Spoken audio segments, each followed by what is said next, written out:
Ugomvi baina ya Haji Manara na rais wa TFF ulianzia hapa. Hebu acha tutazame kwanza maneno ambayo rais wa TFF aliyazungumza, ambayo yalipelekea Haji Manara naye kutoa yake ya moyoni. Tuanze na rais wa TFF. Moja ya kauli zake alisema kuwa ukivaa viatu vya TFF na TPLB unaelewa ugumu uliopo kuamua dabi la Kariakoo. Mshindi apatikane kwa alama za mezani. Hilo ni swala gumu mno. Kwenye hili hawa ndio mbuzi wetu wa kafara, na tumewafanya chambo na hakuna namna. Shuka nami taratibu kabisa, maana unapotaja Simba na Yanga umetaja nchi. Hapa hakuna profesa, mwanasheria, daktari, askari, mwalimu au laja. Kila mmoja na hisia zake za kibinadamu kabisa.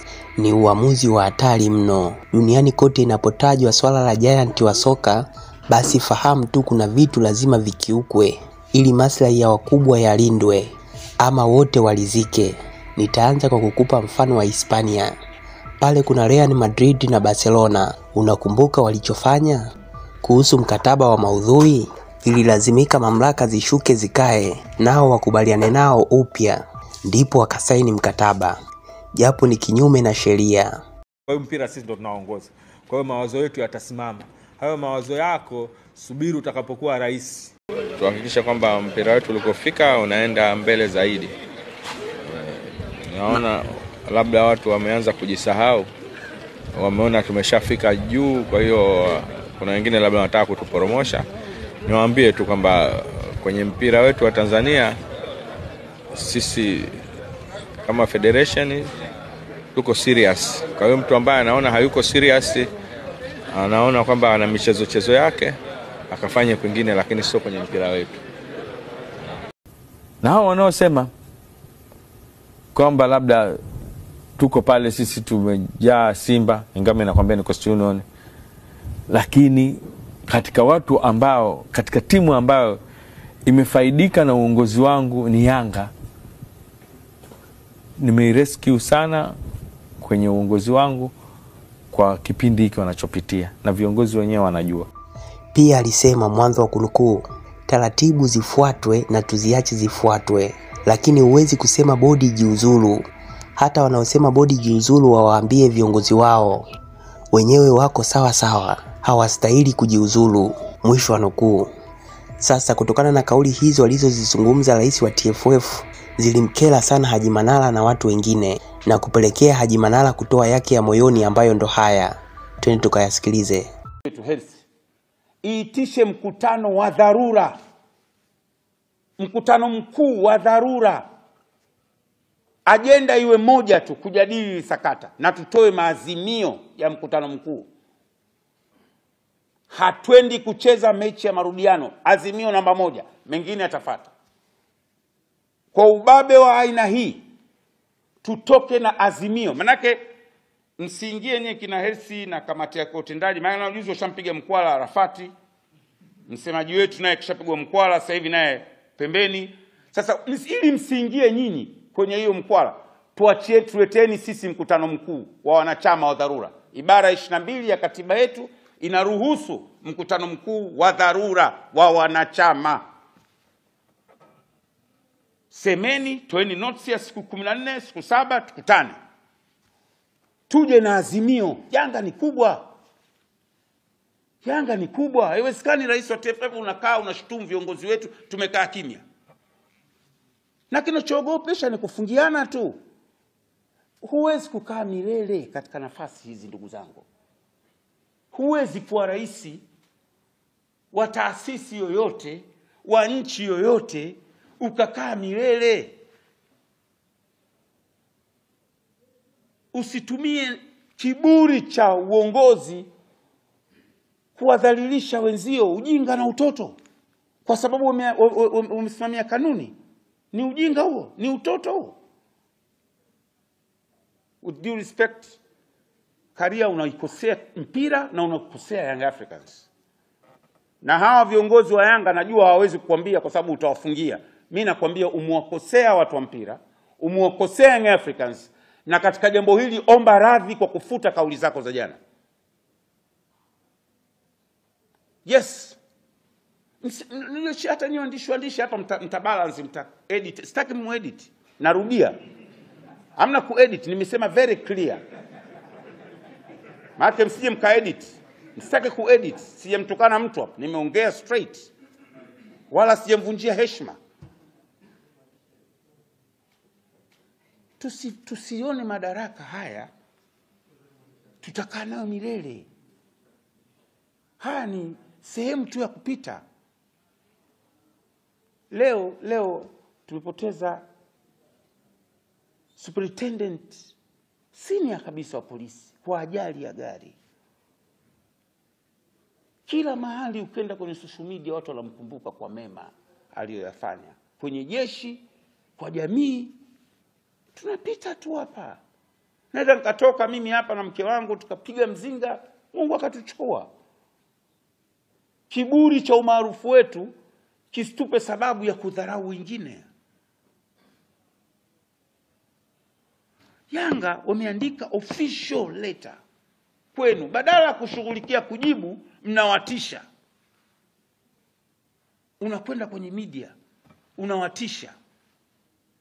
Mmeona nyinyi juzi walimposti hapo pongezi za kuchaguliwa kwa mjumbe wa kamati ya utendaji. Immediately nilisoma zile comment pale, subhanallah.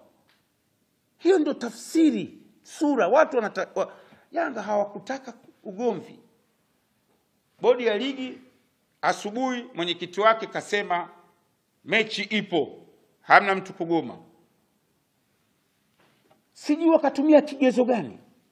Sijui mpaka leo mimi najiuliza. Kamati ya saa 72 hukutana baada ya mechi kuchezwa. Walitumia kigezo gani kukutana kabla? Waliandaa ajenda gani? Wamekuja wamesema mechi imeahirishwa baada ya Simba kutishia kugoma. Alafu mnasema Yanga waje kwenye mechi nyingine. Tusimamie kanuni. Gharama ya kuendesha kesi ya CAS isiwe kwa uongozi. Wako out of budget. Tutachanga wanachama wote wa Yanga. Na mimi nitaanzisha hiyo mchango. Isitoke senti 5 kwenye club. Kuonyesha hisia zetu. Wanachama na washabiki tuchange. Tutalipa. Kutuambia $50,000 tutapata 100 million. Milioni 130, 140 tushindi kushangishana. Lakini hili jambo nawaomba kamati ya utendaji chini ya mdogo wangu Hersi. Namjua rafiki yangu. Hersi, no compromise katika jambo hili. Simama upande wa wanachama waliokuchagua kwa kura za kutosha Julai 2022. Simama upande wa washabiki. Yani we stand na msimamo wa club, itakutengenezea heshima. Una miaka mingi, una future kubwa kwenye mpira na medani nyingine. Na sehemu ya kuonyesha uongozi wako ni hiki kipindi. Stand na wanachama wako. Tutakuunga mkono. Na hakuna atakayekufungia. Watatufungia kinasie. Tanivizia mie kunitoa mbuzi wa kafara, haya. Watamtafuta msemaji mwingine, haya. Lakini we hakuna kufungia. Tutasimama na wewe. Mimi nakuahidi. Wala we simama na wanachama. Fanya research.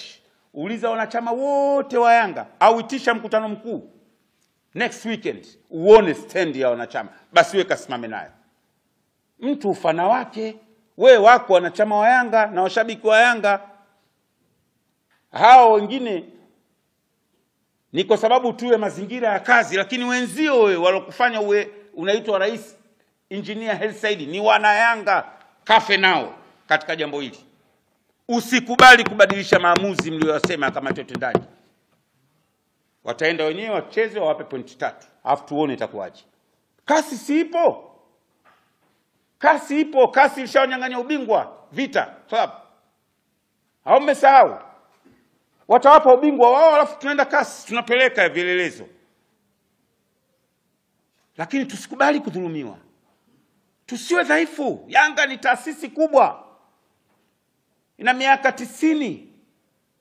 Ina washabiki wengi kuliko klabu yoyote nchi hii. Tusihangaishwe na mtu mmoja kwa sababu ya maslahi yake na matakwa yake. Tusikubali. Yangu ndio hayo. Hii tone hii ndio tone ya Haji Manara original. Zile nyingine zilikuwa toni za mpataye. Hii ndio Haji sasa, Bugatti mwenyewe. Kwa hiyo nimezungumza kibugatti kwamba wanayanga tusimame wote, tusiumbishwe, mechi haichezwi, period. Asanteni. Huwezi kukaa milele katika nafasi hizi ndugu zangu. Huwezi kuwa rais wa taasisi yoyote, wa nchi yoyote, ukakaa milele. Usitumie kiburi cha uongozi kuwadhalilisha wenzio, ujinga na utoto. Kwa sababu umesimamia kanuni. Ni ujinga huo, ni utoto huo. With due respect, Karia unaikosea mpira na unakosea Young Africans. Na hawa viongozi wa Yanga najua hawawezi kukwambia kwa sababu utawafungia.